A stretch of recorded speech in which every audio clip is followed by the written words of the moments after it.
chika, so ito na ngayon sa malungkot na balita sa Batang Quiapo dahil nga na maalam na ang karakter ni Yuki na si Camille na ang tagal-tagal na nating inaantay ng mga anak. Pero sobrang tagal nating inaantay ng mga anak, hindi pala talaga siya mga anak dahil ayun nga nagpaalam na ang kanyang karakter. Inantay ko pa naman kailan siya mga anak. Excited pa naman ako, diba? Excited ako kung sa panganak niya grade 1 na yung bata, pero wala, diba? Pinaasa tayo. Ayun na nga mga chikadoras at expect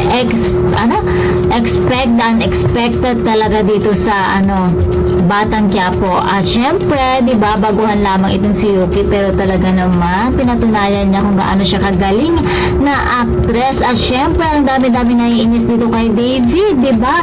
Grabe naman yan, David. Nako, sobrang daming nangagalit sa'yo at isa na ako doon at muntik na daw batuhin nung kapitbahay namin ang TV nila. Ayan, muntik na daw. At meron ditong batang naiinis sa'yo, David. Ayan, dito siya. Sobrang naiinis ang batang ito sa'yo. Oh, maghilo ka. Sabi mo, David. David.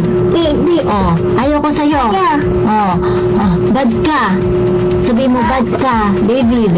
Oh, iyan. Ang pamamaalam ni Camille ay isa rin ito sa pinakamalungkot na episode bukod nga sa pamamaalam ni Mokang, sa pamamaalam ni Ivana, diba? Isa rin ito dahil nga minahal na natin si Camille na isa siyang parang sobrang kaawa-awa talaga at lahat na ata ng kamalasan ay na-absorb niya. Ayan, dahil nga mula nung napunta siya kay David ay talaga naman sobrang kawawa na ang karakter ni Camille.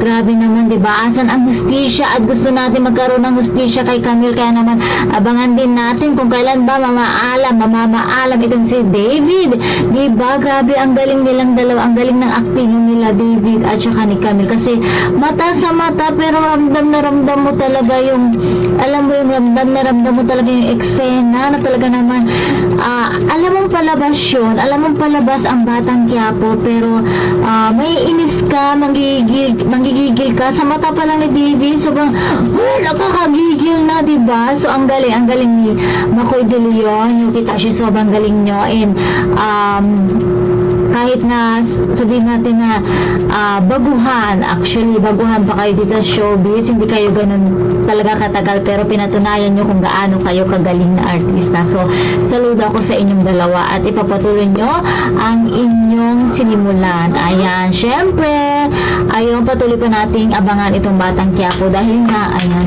binato na ako ng aking anak.